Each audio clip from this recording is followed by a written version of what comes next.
नमस्कार, स्वागत है आप सभी का। आप देख रहे हैं इंडिया टीवी। मैं हूं सौरभ शर्मा।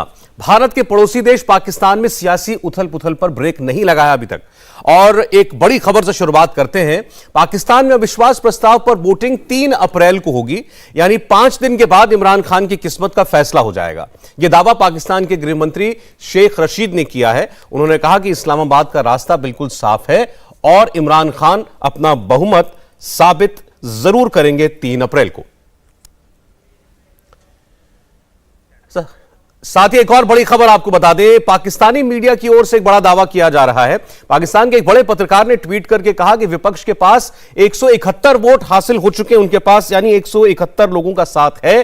पाकिस्तान में जो संसद का मैजिक नंबर है 172 है, यानी इमरान खान को बाहर का रास्ता दिखाने के लिए विपक्ष को अब केवल एक और सांसद के समर्थन की जरूरत है। सोमवार तक विपक्ष के पास 162 मेंबर थे और बाकी 9 सदस्यों को मिलाकर यह आंकड़ा अब 171 पर पहुंच चुका है, यानी कि केवल एक और नंबर इसमें जोड़ने की जरूरत है विपक्ष को, और यह विश्वास वोट जो है इमरान खान हारेंगे यह तय हो जाएगा। पाकिस्तान में सबसे बड़ी चर्चा जो आज हो रही है वो ये है कि इमरान को अब बस बागी ही बचा सकते हैं। पाकिस्तानी मीडिया पर डिबेट चल रहा है, चर्चा हो रही है बहस की, अगर इमरान के बागी वापस लौट आए तो 120 घंटे के बाद इमरान अपनी कुर्सी बचा पाएंगे। ऐसा ही कुछ कहते नजर आए इमरान खान के एडवाइजर उस्मान डार। अब मेरी बात सुने, इमरान खान बड़े दिल का मालिक है, माफ कर देगा आपको। आ जाए सुबह का भूला शाम को घर आ जाए तो उसे भूला नहीं कहते हैं। मैं माफ नहीं करता, आ जाओ वापस, इज्जत रहेगी, इलाके में भी रहेगी, अपने मोहल्ले में भी इज्जत रहेगी, कॉन्स्टिट्यूएंसी भी बढ़ जाएगी, वरना जमानत जब्त हो जाएगी, आपकी जमानत जब्त हो जाएगी, अगले इलेक्शन में जमानत जब्त हो जाएगी।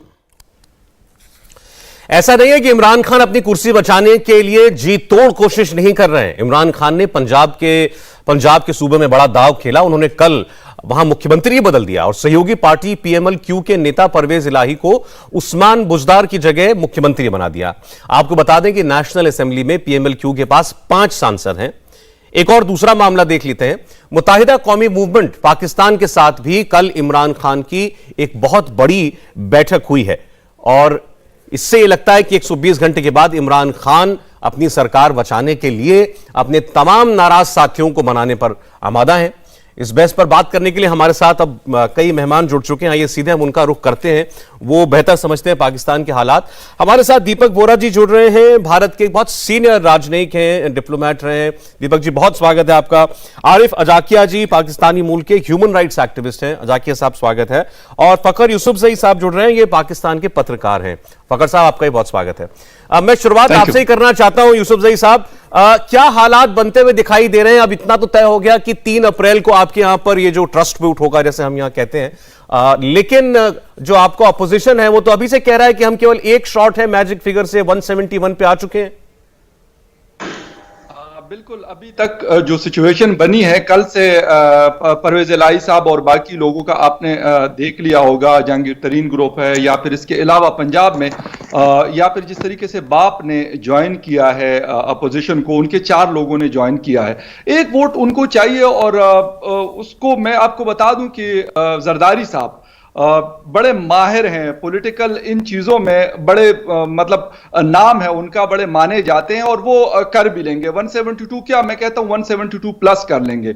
इस वक्त सिचुएशन है इमरान खान साहब के लिए प्रॉब्लम है, और उसकी वजह यह कि उन्होंने एमक्यूएम ने उनसे डिमांड की है। उनके पास सिर्फ एक इस वक्त सीट है, आईटी की मिनिस्ट्री है उनके पास। वो कहते हैं कि हमें शिपिंग की मतलब मिनिस्ट्री भी चाहिए, लेकिन इसके ऊपर भी वो कहते हैं कि यार हम वो नहीं रोकेंगे क्योंकि हमारे पास सीट ज्यादा है। आपने अगर परवेज इलाही साहब को सीएम पंजाब के लिए नामजद कर लिया तो हमारा हक फिर इससे ज्यादा बनता है। तो ये सारी डिमांड्स इस सिचुएशन में इमरान खान साहब को पूरी करने में भी बड़े मसाइल हैं। साथ में उनको ये भी देखना है कि भाई मैंने बंदे भी पूरे करने, 172 को कैसे काबू रखना है, 172 लोगों को। तो इमरान खान साहब ज्यादा जो है क्रिटिकल सिचुएशन से गुजर रहे, ना कि अपोजिशन के लोग गुजर रहे हैं। अपोजिशन का तो यह है कि अगर लेट्स सपोज नहीं होता फॉर एग्जांपल, तो अपोजिशन का कुछ नहीं जाता, वो तो ऑलरेडी बढ़िया पोजीशन में, लेकिन जाना किसका है? इमरान खान साहब का, क्योंकि हुकूमती कुर्सी पे, वजीर आजम की सीट पे वो बैठे हुए हैं। इसलिए ज्यादा मसाइल इमरान खान साहब को है, ज्यादा स्ट्रगल उनको करनी पड़ रही है। और जो सिचुएशन मुल्क की चल रही है, महंगाई है, बेरोजगारी है, लॉ एंड ऑर्डर की सिचुएशन खराब है, और बहुत सारे ऐसे मसाइल है जिनकी वजह से इमरान खान साहब के ऊपर यकीनन एक बहुत बड़ा प्रेशर है। और इत्तेहादियों की हुकूमत थी, आपको पता है कि हर कोई अपनी डिमांड्स रखता है, और उनको पता है कि यार अगर हमारी चीजें पूरी होती है जो हम डिमांड करते हैं तो ठीक है, वो इमरान खान साहब के साथ है। अगर नहीं पूरी होती तो यकीनन वो जाके अपोजिशन में बैठ जाएंगे। उनको पता है कि आफ्टर 1 ईयर हमें इलेक्शन में जाना है। अगर पूरा टेन्योर करते हैं इमरान खान साहब, तब उसके बाद अवाम को भी हमने जवाब देना कि यार इतनी महंगाई थी, इतनी बेरोजगारी थी, इतना बुरा हाल था, आप लोगों ने। जी, अच्छा, फकर यूसुफजई से हम बात कर रहे थे, बीच में उनके कनेक्शन में कुछ प्रॉब्लम आई है। बड़ा साफ उन्होंने बताया कि ऑपोजिशन के पास लगभग जो नंबर चाहिए इमरान खान की सरकार को गिराने के लिए, उस तक वो पहुंच चुके हैं। इमरान खान अपनी तरफ से पूरी कोशिश कर रहे हैं कि किसी तरीके से नाराज लोगों को मना सके, लेकिन एक अपने एलाई को छोड़ करके वो ज्यादा लोगों तक नहीं पहुंच पाए हैं।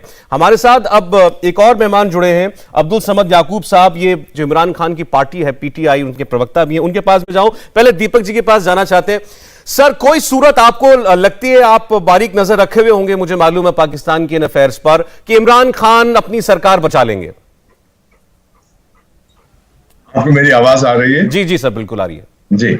आपको बहुत बहुत धन्यवाद, ये प्रिविलेज आप देते हैं आपके वंडरफुल चैनल पर आने का, और बाकी जो विशेषज्ञ हैं उनसे बहुत कुछ सीखने के लिए।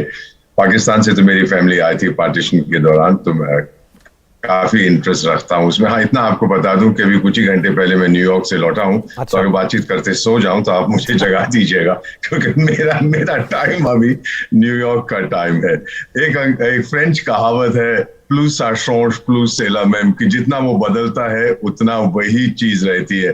सर, एक मैं बचपन में किताब पढ़ता था, आज भी बहुत पढ़ता हूँ, एलिस इन वंडरलैंड। उसमें एलिस बिल्ली से पूछती है कि भाई मुझे रास्ता बताओ। बिल्ली कहती कहाँ जाना है? तो एलिस कहती है मुझे नहीं मालूम कहाँ जाना है। बिल्ली कहती है कोई भी रास्ता ले लीजिए। यही पाकिस्तान का डिलेमा है। नंबर्स गेम तो आपने बता दी है कि कितने बढ़ जाएंगे, कितने घट जाएंगे, ये सब जो जर्नलिस्ट हैं आप लोग ये सही करते हैं। लेकिन एज ऑफ मार्च 2022 जो देश का ऋण है वो जीडीपी से बहुत ज्यादा है। महंगाई भत्ता बढ़ता जा रहा है, फॉरेन एक्सचेंज रिजर्व्स खत्म हो गई है, इंटरनल सिक्योरिटी बहुत ही फ्रैजाइल है। अब क्या हो रहा है सर? जो लोग कहते हैं कि पाकिस्तान जी रहा है, बोरोड मनी, बोरोड टाइम दोनों खत्म हो रहे हैं।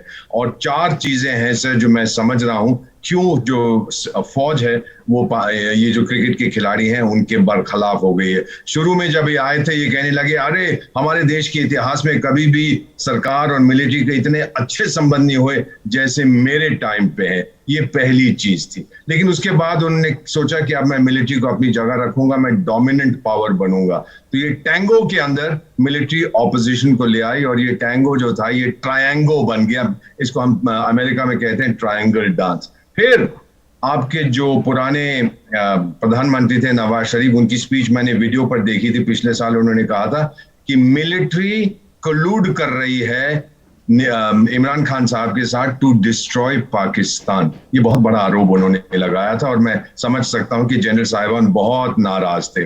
फिर नियाजी साहब ने पश्चिमी एम्बेसडर से कहा अजी हम आपके गुलाम नहीं है, हम तो अफगानिस्तान की लड़ाई में गलती से फंस गए थे आपके कहने पर। ये चीज नहीं की जाती क्योंकि सबको मालूम है कि जनरल साहिबान ने बहुत पैसा बनाया था इस जंग में। सऊदी अरेबिया को भी उन्होंने नाराज कर दिया और फाइनली मिलिट्री बजट कम करने की कोशिश की है कि इस समय बहुत बड़ा डेट है हम के ऊपर, हमें कुछ करना चाहिए। तो अंग्रेजी में कहते हैं he is a foolish tragic hero with delusions of grandeur. कुछ महीने पहले आपके जो पाकिस्तानी पत्रकार हैं वो जानते हैं इस नाम को, नजाम सेठी, उन्होंने लिखा था कि मिलिट्री एस्टैब्लिशमेंट नेगोशिएशन कर रहा है नवाज शरीफ और उसके भाई के साथ, पॉजिटिव रिजल्ट्स आ रहे हैं और एक नई सरकार आ जाएगी जो जनरल इलेक्शन बहुत जल्दी कराएगी।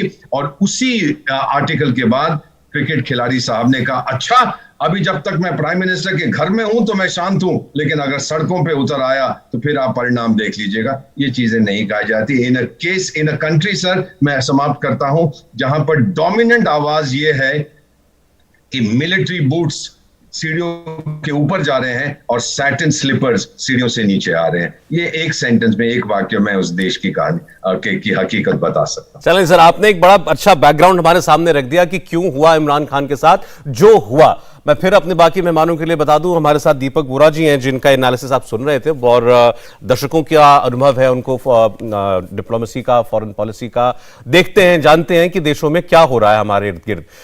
एक और मेहमान जुड़े हैं हमारे साथ, ब्रिगेडियर आरिस नवाब साहब। ब्रिगेडियर साहब, आपका भी स्वागत है। जो मेहमान बाकी हैं पहले उनके पास जाऊंगा मैं। याकूब साहब, ये कल तक खबर थी कि आपने अपने एक एलाय को मना लिया है, उनको चीफ मिनिस्टरशिप दे दी है पंजाब की, अपने सबसे बड़े और सबसे इंपॉर्टेंट स्टेट की, लेकिन उसके बावजूद, इतनी बड़ी कुर्बानी के बावजूद, क्या लग रहा है कहीं दूर दूर तक 3 अप्रैल के बाद भी इमरान खान प्राइम मिनिस्टर रह पाएंगे? देखें, अगेन वही बात आ जाती है कि जो सिचुएशन है वो एक माए की तरह है कि सुबह कुछ होती है, शाम को कुछ होती है। जब इतनी बड़ी एक्सरसाइज हो रही हो, पॉलिटिकल टर्मोइल हो, और आपको पता है कि पाकिस्तान के पॉलिटिशियन जो है ना वो सरप्राइज देने में घबराते नहीं है, तो जोड़ तोड़ में उनकी कोई इतनी मोरालिटी नहीं होती कि वो पल में जो है ना वो ओपोजिशन के साथ और पल में हुकूमत के साथ हो जाए। तो सरप्राइज तो आपको जब तक वोटिंग हो नहीं जाती, जब तक वोट काउंट नहीं हो जाते, तब तक आप कुछ भी एक्सपेक्ट कर सकते हैं, क्योंकि ये हमारे सियासतदानों का मसला है। तो लेकिन बोरा जी को जो है ना वो हर बात में, हर चीज में जो है ना वो पाकिस्तान की मिलिट्री नजर आती है। अब थोड़ा सा अगर वो जुडिशरी के ऊपर भी बात कर लें, कभी उनका भी रोल जो है वो वाजे कर दें, कभी ब्यूरोक्रेसी के बारे में बात कर लें, पाकिस्तान में कोई एक फैक्टर नहीं है। पाकिस्तान में बस आप को ज्यादा कंसर्न जो है वो हमारी मिलिट्री एस्टेब्लिशमेंट से रहता है, और आपको जरा खटकती ज्यादा है तो इसलिए आप डिस्कस ज्यादा करते हैं। अदरवाइज अगर उनका रोल ना हो, जो कि एक पॉजिटिव रोल है इलेक्शन को प्रोटेक्ट करने से लेके, और इस तरह के पॉलिटिशियंस की तो मंडियां लग जाए। ये पॉलिटिशियन अगर इनको किसी चीज का डर ना हो तो ये सुबह भी बिकेंगे, शाम को भी बिकेंगे। ये इस तरह बिकेंगे जैसे कुर्बानी के दिनों में जो है, ईद के दिनों में वो बकरे बिकते हैं मंडियों में। ये मैं बड़े अफसोस के साथ कि मैं खुद एक पॉलिटिशियन हूं, और ये पॉलिटिशियन जो है वो हमारे यहाँ भी शायद कुछ ज्यादा वो होंगे, आपके यहाँ भी, आपको भी अपने पॉलिटिशियंस का बेहतर आइडिया होगा। इस पर अभी थोड़ा सा आप शांत रहे, और वोटिंग तक हम याकूब साहब, पहले तो मैं तो आपकी तारीफ करता हूं हमेशा। मैंने कल भी आपसे जब बात हुई तो आपकी तारीफ की थी। आप बड़ी ईमानदारी से बात बताते हैं। आपने कल कहा था कि हमने जिसको चीफ मिनिस्टर बनाया पंजाब का वो जोड़ तोड़ में बहुत माहिर है, इसीलिए बनाया उसको। अभी आज आप कह रहे हैं कि ऐसे बिकते हैं हमारे यहाँ पॉलिटिशियन। आप खुद एक पॉलिटिशियन है, तब एक बात कह रहे हैं, लेकिन जब आपने खुद ये कबूल किया अभी अपने स्टेटमेंट में कि आपके यहाँ पॉलिटिशियंस को आपकी फौज का डर रहता है, तो बोरा साहब क्या गलत कह रहे हैं कि आपकी फौज तय करती है कि कौन कहां जाएगा? अच्छा, मैं थोड़ा सा ऐड कर दूं आपको, कमेंट इसमें थोड़ा सा ऐड कर दूं। मैंने आपसे ये कहा कि देखिए, हमने हमेशा हमारे यहाँ फॉरेन हैंड जो है बैरूनी कुव्वतें इन्फ्लुएंस करती हैं। इदारों का काम होता है कि आप अपने जो अंदरूनी मामलात हैं उनको प्रोटेक्ट करें, ठीक है? ये इदारों का काम होता है। ये ऐसे नहीं होता कि कोई सियासतदान उठे और वो बिक जाए। अगर इस तरह से बिकना शुरू हो जाए तो मेरे ख्याल में अगर इनको इजाजत दे दी जाए तो फिर आप भी आके खरीद जाएंगे इनको। इनकी तो वो है कि अदम एतमाद। मुझे अभी पाकिस्तान में पॉलिटिशियंस का गोइंग रेट नहीं पता सर, मैं इसलिए नहीं कह सकता कि मेरी हैसियत है कि नहीं है, लेकिन सर आप बड़ों से, आप लोधी रोड वालों से पूछे, उनको बहुत बेहतर पता होगा। अच्छा ठीक है। अच्छा बस इतना बताइए, फिर ये जो अभी छोड़ के गए इमरान खान को, ये भी बिक के गए हैं? बिल्कुल बिके हैं, बिल्कुल। मैं आपको यकीन दिलाता हूं, मेरे सामने डील्स होती रही हैं। मेरे एक एमएनए को 50 करोड़ रुपए की ऑफर हुई, 50 करोड़ की। मैं ये आपको हल्फन कह रहा हूं यहां पे बैठ के। कौन ऑफर करने वाला था? पीएमएलएन का कौन बंदा था? वो एमएनए मेरे साथ बैठा था जिसको ये ऑफर हो रही थी। वो नहीं बिका, लेकिन वो बाज़मीर था, नहीं बिका। 50 करोड़ से तो बोली स्टार्ट होती है। अच्छा, मैंने मैंने आपसे कहा ये तो आप कितने एमएनए आप चाहे तो खरीद लें आप, इनका कोई दीन ईमान नहीं है। ये मतलब ये हमारे लिए शर्म का मुकाम है कि वो बिक जाते हैं। क्या करें, ठीक, इलेक्ट भी होके आ जाते हैं। बात हो रही है पाकिस्तान की। इमरान खान साहब क्या अपनी प्राइम मिनिस्टरशिप बचा पाने में कामयाब रहेंगे? 3 तारीख को वहां पर उनके पार्लियामेंट में वोट होना है। हमारे साथ पाकिस्तान से भी मेहमान हैं, यहां हिंदुस्तान से भी ब्रिगेडियर आरिस नवाब साहब के पास जाना चाहेंगे। ब्रिगेडियर साहब, आपके नजरिए से पाकिस्तान में ये जो पार्लियामेंट में अभी नंबर गेम है, ये क्लोज हो चुका है एक तरफ, या अभी भी कुछ भी हो सकता है? नहीं, देखें, अभी मेरे ख्याल में ये 24 घंटे पहले तक इसी तरह चलता रहेगा, क्योंकि जाहिर है कि ये अभी भी दे आर वेटिंग है कौन किसका ऊंट किस करवट बैठ रहा है। बट ओवरऑल अगर भी देखें तो गवर्नमेंट को 3 से 4 वोट की जो फौकियत हासिल है, और अभी MQM जो है उसने अभी अपना पलड़ा नहीं गिराया कि किस तरफ जाती है, जो कि मोस्ट लाइकली हुकूमत की तरफ आएंगे और जो बलूचिस्तान अवामी पार्टी है उसमें से 1-2 लोग वापस आ जाएंगे। तो apparently looks to be 60-40, but इसका कुछ नहीं कहा जा सकता। 60 किसके फेवर में? 60 in favor of government and 40 to 45 और 45 in favor of opposition. But ये इट इज नॉट श्योर, ये उस दिन फाइनल होगा जिस दिन पता चलेगा। लेकिन सियासी माहौल बहुत गर्म है, and the only thing I pray कि मुल्क में स्टेबिलिटी रहे, कोई इसमें क्लैश नहीं होना चाहिए, एक डेमोक्रेटिक तरीके से इसका हल निकाल लेना चाहिए। जिसको भी पाकिस्तान के अवामी नुमाइंदे सेलेक्ट करते हैं, वी हैव नो इशू। लेकिन 1-2 बार जो दौरे जी साहब ने बात की थी, I lot of respect for him, but I tend to disagree एक दो चीज़ों के ऊपर। नंबर एक बात यह कि हमारे पास इस वक्त फॉरेन रिजर्व बिल्कुल बहुत अच्छे हैं, कम अज कम भी जो है I don't want to get, generally पता ही होगा 25 से 26 बिलियन डॉलर्स के हैं, and that is for sure. Number एक बात है। नंबर 2 है कि इसमें हमें यह देखना चाहिए कि फौज बिल्कुल इन्वॉल्व नहीं है, फौज अब उसने इंटरफेयर करना छोड़ दिया है। दैट इज वाई ये पॉलिटिशियन अभी खुद आपस में अपना फैसला कर रहे हैं, and they have stop looking towards the army. ये एक अच्छी बात है, एक अच्छा साइन भी है जो कि होना चाहिए। और सेकंड बात ये है कि nuclear state, Islamic state has started behaving first time as a sovereign state, जो बहुत खुश आइन है मुल्क के लिए, जो हम पहले नहीं करते थे, और यही कुछ ममालिक को पसंद नहीं है। और इसके लिए वो जो हम लेटर की बात कर रहे हैं, थ्रेट की बात कर रहे हैं, आई थिंक उसके बारे में हम अगर देखें तो अभी एक मेरे ख्याल में इस लेटर को ले जाया जाएगा नेशनल सिक्योरिटी कमेटी में, which is a very high forum, वहां डिसाइड करेंगे कि क्या करना चाहिए।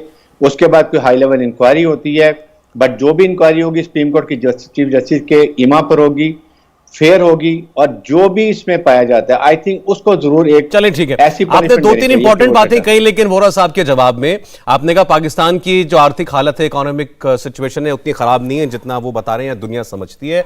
फौज अब इंटरफेयर करना बंद कर चुकी है और पाकिस्तान अब एक इंडिपेंडेंट पॉलिसी पर चलने वाला मुल्क बन गया है, सॉवरन स्टेट बन गया है। बात पाकिस्तान की हम कर रहे हैं। ब्रेक से पहले हमारे साथ ब्रिगेडियर आरिस नवाब थे।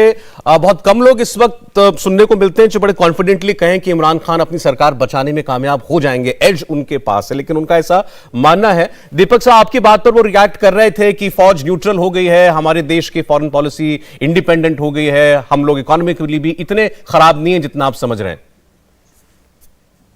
मैं एक डेवलपमेंट इकोनॉमिस्ट हूं, तो ये मेहमान हमारे चले गए हैं कि आईएमएफ से लोन जो मांग रहे हैं, सर आईएमएफ प्रोजेक्ट के लिए पैसे नहीं देता, आईएमएफ बैलेंस ऑफ पेमेंट्स के लिए देता है। यानी अगर आपकी आमदनी 98 है, खर्चा 1 रुपया है, तो आपको बहुत तकलीफ होगी। इसीलिए अपनी देश की जिंदगी में 12 या 13 बार आप आईएमएफ के पास जा रहे हैं। फिर जो आपने $22 बिलियन की बात की, वो बिल्कुल सही कहा सर, लेकिन उसमें से सर क्षमा करेंगे, माफ करेंगे मुझे, 18 बिलियन वो हैं जो आपने दूसरे कंट्रीज से लोन्स ले रखे हैं अपने फॉरेन एक्सचेंज रिजर्व्स को बढ़ाने के लिए। सर एक इकोनॉमिस्ट की नजर में ये सिक्योरिटी नहीं है, ये बहुत ही डेलिकेट सिचुएशन है। नाराज ना होइएगा, मैं हकीकत बताने की कोशिश कर रहा हूं। I have no malice for Pakistan sir, मेरा परिवार वहां से है, nothing but goodwill for your country.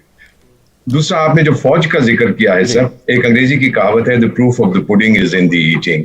कई बार हमने ये देखा है कि जब सब लोग कहते हैं जी अब तो डेमोक्रेसी आ गई है, ये हो गया वो हो गया, फिर आप देखते हैं क्या हो जाता है। आपका जो ऑब्सेसिव कंपल्सिव डिसऑर्डर है, और माफ करेंगे दोबारा, वो एक कश्मीर है, दूसरा अफगानिस्तान। हमें मालूम है सर किस तरह से जब पिछले साल अगस्त में तालिबान का राज हुआ था अफगानिस्तान में, तो आप लोग भांगड़ा नाच रहे थे, जी ये तो अब उनकी स्लेवरी से इमेंसिपेशन हो गई है। और अब कुछ ही देर पहले आपके जो नेशनल सिक्योरिटी एडवाइजर है वो कहते हैं अगर तालिबान लोग वो फेंस को, बॉर्डर फेंस, वो जो सो कॉल्ड ड्यूरेंट लाइन है, उसको दोबारा तोड़ेंगे और आतंकी हमले होंगे पाकिस्तान पे, तो हम चले जाएंगे काबुल में और उनको ठोक के आएंगे। What is happening sir, where is the stability? और फाइनली सर, आप ही के जो प्राइम मिनिस्टर हैं, जो बड़ा अच्छे क्रिकेट के खिलाड़ी हैं, अब वो भारत की तारीफ करने लग गए हैं सर, कि ये बड़ा अच्छा किया, ये प्राइम मिनिस्टर जो है इंडिया के, वो अपने लोगों की बात सुन रहे हैं। सर इसका एक मेडिकल टर्म है, इसको हम कहते हैं सुइसाइडल मैनिक डिप्रेशन। जब आप एक जगह से दूसरी जगह जाते हैं, वो स्टेबिलिटी हमें नजर नहीं आ रही sir. That seems to B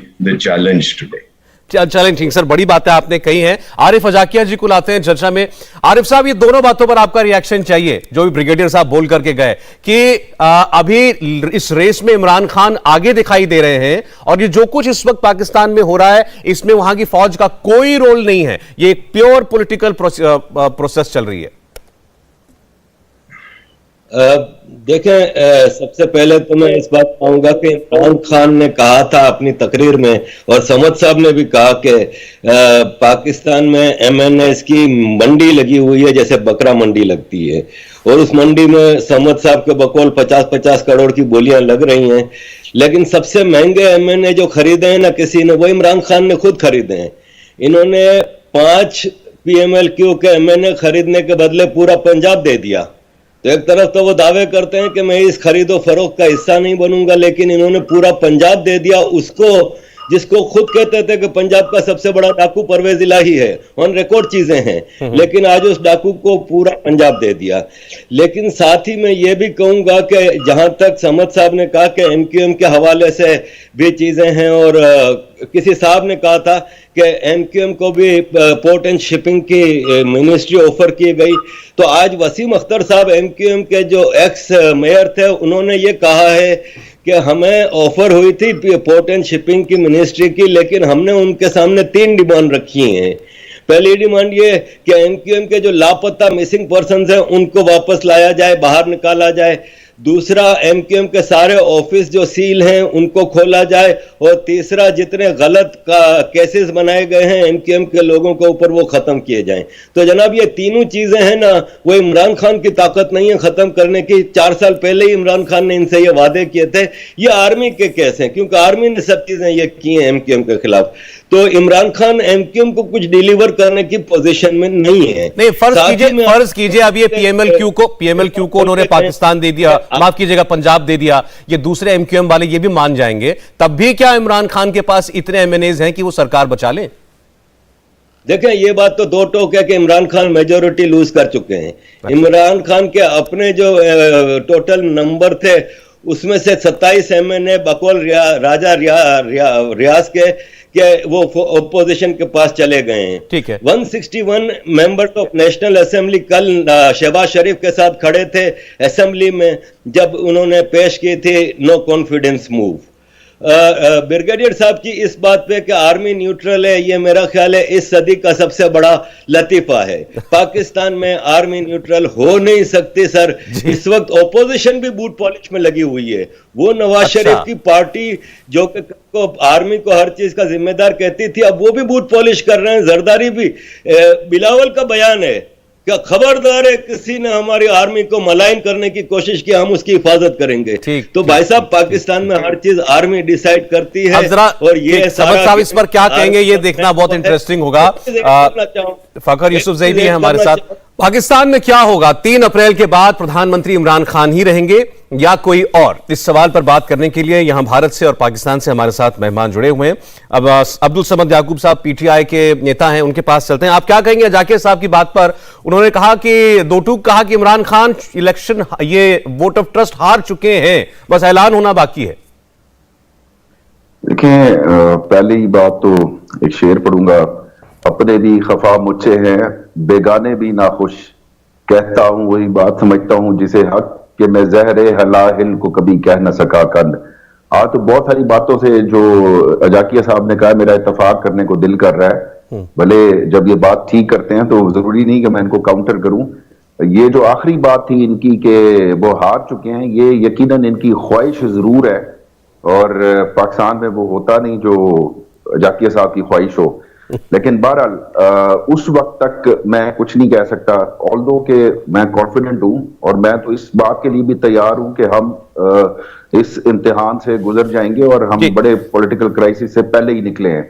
तो मेरे नजदीक तो मैं जाहिर बात है PTI को रिप्रेजेंट करता हूं, तो मैं तो आखिर वक्त तक यही चाहूंगा कि हम इस अदम एतमाद में देखिए, आप एक अलग कॉन्फिडेंस दिखा रहे हैं समद साहब। जो आपके इंटीरियर मिनिस्टर हैं शेख रशीद, वो तो रोजाना, मैंने आज भी सुना उनकी प्रेस कॉन्फ्रेंस, आपके चैनल पर लाइव सुन रहा था, तो उन्होंने कहा कि आज भी कहा कि इस्तीफा दे देना चाहिए और इलेक्शन कॉल कर देना चाहिए। वो तो चाहते हैं कि इस्तीफा दे के चुनाव कराएं।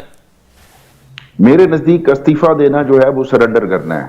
इस्तीफा देने से तो बेहतर है कि हम अदम एतमाद में हार जाए, क्योंकि जब हम ये आम तौर पे ये तासुर जा रहा है, और ये इस रैली में भी जो जलसा आपने किया कि वाहिद वो इमरान खान है जो कन्फ्रंट कर रहा है, जिसने सारी ओपोजिशन को इकट्ठा कर दिया है। तो हमारा जो मोटिव है, हमारा जो स्लोगन है, बिल्कुल क्लियर है कि हम इनसे किसी सूरत में इनके सामने सर नहीं झुकाएंगे। हम लड़ेंगे पार्लियामेंट में भी और पार्लियामेंट से बाहर भी। क्या सूट तो करता है इस वक्त इस सरकार को? मैं यूसुफजई साहब से पूछना चाहता हूं, आपकी बात पर समझ साहब, इमरान खान के लिए क्या बेहतर होगा, इस्तीफा देकर पहले चुनाव कॉल करना या वोट ऑफ ट्रस्ट हारना, उसके बाद यह तय होना कि चुनाव कौन कराता है? देखिए, इमरान खान साहब ने अपनी जो सारी ऑप्शंस थी तकरीबन वो खत्म कर चुके हैं, वो बहुत पहले, और वो तब से खत्म कर चुके हैं जिस वक्त उन्होंने अपोजिशन लीडर शहबाज शरीफ और बाकी लोगों को फ्लोर ऑफ द हाउस बुरा भला कहना, गालम गलोच करना। यानी ये कहते हैं ना कि अभी वो लेटर है, वो पता नहीं सिक्योरिटी काउंसिल में जाएगा कि पता नहीं कहां कहां जाएगा। मुझे ये बताएं कि इमरान खान साहब ने पहले वो जलसे में वो लेटर दिखाए, वो पहले फ्लोर ऑफ द हाउस आके दिखाए ना। 342 जो लोग बैठे हुए, 220 मिलियन पॉपुलेशन ने इलेक्ट किया हुआ है ना उन लोगों को, तो आप उनको जाके उनके साथ डिस्कस करें, ना कि आप जलसे में दिखाई जी मुझे धमकियां मिल रही है। ये है पहले इमरान खान साहब जो है वो उनको ना, मैं कहता हूं, मैं हर दफा कहता हूं, ना जरदारी साहब उनको उड़ा रहे हैं, ना नवाज शरीफ साहब, ना मौलाना फजल रहमान। वो अपनी टांगों पर खुद कुल्हाड़ा मार रहे हैं और वो मार चुके हैं। इसमें कोई वो नहीं है कि ये बचा लेगा वो बचा लेगा। जो उनको लेके आए थे ना, सबको पता है, एक एक बच्चे को आज पता है कि इमरान खान को लाने वाले कौन थे। और इस वक्त उन्होंने जब हाथ पीछे खींच लिया तो इमरान खान की चीखें जो है वो यहां से लेके वाशिंगटन और वाशिंगटन से जाकर लंदन तक सुनाई दे रही हैं। सिर्फ और सिर्फ फ्रस्ट्रेशन है इमरान खान साहब के अंदर। अगर वो थोड़ा सा, मैं कहता हूं ऑक्सफोर्ड यूनिवर्सिटी का पढ़ा हुआ बंदा, अगर उसका ये लेवल है जो वो बोलता है जलसों में भी और मतलब अपने मीटिंग्स में भी और बाकी जगहों पर भी, तो यकीन करें मैं कहता हूं कि मुझे मैं मतलब सलूट पेश करता हूं ऑक्सफोर्ड यूनिवर्सिटी के कि ऐसे ग्रेजुएट्स वहां से निकल रहे हैं जैसे इमरान खान साहब हैं, कि उनको जिन्हें बात करने की तमीज वो कोई उनको नहीं बचा सकता। इस पर बात करते हैं कि इन हालात में इमरान खान जिनमें इस वक्त अपने आप को देख रहे हैं, इसके जिम्मेदार कौन है? वो खुद हैं या कोई और है जिसकी बात आप कर रहे हैं? यूसुफजई साहब ने बड़ी सख्त लैंग्वेज इस्तेमाल की इमरान खान के लिए। उन्होंने कहा ऑक्सफोर्ड यूनिवर्सिटी से पढ़ के आए शख्स भी ऐसे हो सकते हैं, ऐसे बर्ताव कर सकते हैं, उन्हें यकीन नहीं होता। अब्दुल समद इस पर कुछ कहना चाह रहे थे, कहिए। देखिए, पहले तो मैं, जैसे जब बोरा जी बात करते हैं समझ में आता है, चाहे वो हमारे ऊपर हमें क्रिटिसाइज कर रहे होते हैं, जस्टिफाइड होती है, मैं काउंटर नहीं करता उनको, क्योंकि उनकी बात जो है उसमें वजन होता है। वो सीजन डिप्लोमेट रहे हैं, पता चलता है कि उनकी गुफ्तगू से अंदाजा होता है। फिर आरिफ अजाकिया साहब आ जाते हैं, वो आज उन्होंने बैलेंस्ड बात की, भले तनकीद की, लेकिन मैंने टॉलरेट किया। लेकिन यूसुफजई साहब के साथ पता नहीं क्या मसला है, मैंने जब भी इनको स्क्रीन पे देखा है, इनके पास सिर्फ एक ही जो पाड़ा याद किया होता है कि इमरान खान को आके किसी एजेंडे के तहत टारगेट करना है। फिर जब बंदा इनको रिस्पॉन्ड करता है, फिर ये नाराज हो जाते हैं। देखिए, ये एक जर्नलिस्ट है, जब कभी तो मतलब तो पिछले 2 सालों में इन्होंने बैलेंस बात की हो, जिसका आके बंदा इनको रिप्लाई करे, कोई डिसेंट गुफ्तगू करे। ये इमरान खान की तमीज से बात शुरू होते हैं। अब अगर मैं बोलना चाहूं, मेरे पास 10 किस्म के अल्फाज हैं जो मैं यूसुफजई साहब के बारे में इस्तेमाल कर सकता हूं। आप बैलेंस करें, आप एक जर्नलिस्ट हैं, आप तजिया दें अपना, मगर इस तरह तो नहीं कि आप मुझे ये ना बताए, अपने लीडर को बताए कि कौन सी लैंग्वेज यूज करनी है और किस तरह बात करनी है। मुझसे कोई आपको लेना देना नहीं है, न मुझसे आपने राजी होना, न मैंने आपसे नाराज होना है। मेरा आपका कोई ताल्लुक नहीं है, तो किस चीज में ना आपकी मेरी रिश्तेदारी है कोई। आप अपने पार्टी को रिप्रेजेंट कर रहे हैं, मैं अपने जर्नलिज्म की फील्ड को रिप्रेजेंट कर रहा हूं, एंड दैट्स इट। आप अपने इमरान खान साहब और उनके बाकी हवारियों को बताएं कि वो बात करना सीखे कि बात कैसी की जाती है। और जो बात है आप कह रहे क्रिटिसिज्म, ये मेरा राइट है भाई, मैं कर सकता हूं, मैं करूंगा। मैं किसी के कहने पे या आपके कहने से न रुकूंगा और ना आपके कहने पे। अच्छा, चलिए यूसुफजई साहब थोड़ा फिर इलैबोरेट कीजिए, थोड़ा हमें बताइए कि आपने जो बात कही इमरान खान साहब की लैंग्वेज को देख। हाँ, तो वो जो आप जो लैंग्वेज की बात कर रहे हैं, एक बार जरा कुछ एग्जांपल दीजिए, बताइए। आप मुझे बताइए, फॉर एग्जांपल इमरान खान ऐसा क्या कह देते हैं कि जिससे आपको उनकी पढ़ाई पर, तरबियत पर जो है शक हुआ? जी सौरभ, देखें, जब भी वो खड़े होते हैं क्या कहते हैं? ये सारे चोर, ये सारे शैतान, ये सारे फला। इमरान खान साहब खुद क्या है? इमरान खान साहब का लोगों को नहीं पता कि अभी जिसको डाकू कह रहे थे अभी उसको वजीर आला बना रहे हैं। मैं एब्सोल्युटली नॉट अमेरिका को कहते हैं तो चौधरियों को एब्सोल्युटली नॉट नहीं कह सकते। उसूल अगर करते हैं, अगर आपके अंदर इतने गट्स है तो तब आप ये वाली बातें करें। मदीने की रियासत की कहानियां, रहमतुल लिल आलमीन अथॉरिटी, ये वाली बातें आप तब करें जब आप खुद इस चीज को मतलब कैरी कर सकते हैं, इस बात को पूरा कर सकते हैं। जब आप नहीं कर सकते, मेरे अंदर मुझे पता है कि बहुत सारी कमियां हैं, मैं ये दावा नहीं करता कि I am not a god. Imran Khan साहब का सबसे बड़ा मसला यह कि वो अपने अलावा पूरे पाकिस्तान के लोगों को और स्पेशली अपोजिशन के लोगों को वो चोर डाकू समझते हैं, हालांकि उसके इर्द गिर्द जितने चोर और डाकू बैठे हुए हैं। चलें ठीक, एक बार समझ साहब जवाब दें, फिर बोरा साहब और अजाकिया साहब। जी बोलिए समझ साहब, बोलिए जी, एक सेकंड। हाँ बोलिए। देखिए प्राइम मिनिस्टर जो होता है, जो इलेक्टेड प्राइम मिनिस्टर होता है, जो एक मेजोरिटी लेके आया, जो वोट लेके आया, पॉपुलर वोट लेके आया, उसका जो उसकी ज़बान या उसकी जो उस पर तनकीद भले करे, ठीक है, एक और बात है। लेकिन जब आप एक तनकीद का जाविया एक ही रख लेते हैं, आपको शहबाज शरीफ का वो बयान याद नहीं आता कि जब उसने कहा था कि मैं सड़कों से घसीटूंगा, मैं पेट फाड़ के जब आप एक एजेंडे के तहत, मेरा कहने का मतलब यह है कि जब आप एक एजेंडे के तहत चल रहे होते हैं, जब आप एक ऑपोजिशन को रिप्रेजेंट कर रहे होते हैं और आप अपना सीवी लेके फिर रहे होते हैं कि शायद जो है ना वो आपको कुछ वो दे देंगे, तो तब हमने तो नहीं दिया इनको। अब ये आप बहुत पर्सनल हो रहे हैं। देखिए समझ साहब, देखिए अब आप इनके लिए कुछ ज्यादा ही पर्सनल बातें कर रहे हैं। इन्होंने आपको तो कुछ नहीं कहा, वो अपनी कंट्री के लीडर को क्रिटिसाइज कर रहे हैं। मुझे रिस्पॉन्ड करने दीजिए इनके जो लोग बैठे हुए हैं। मुझे पता है कि पीटीयू में अल्हम्दुलिल्लाह मेरे पास इतना है कि मुझे आप जैसे लोगों और आपके पार्टी के लोगों के पास सीवी ले जाने की बिल्कुल भी जरूरत नहीं है।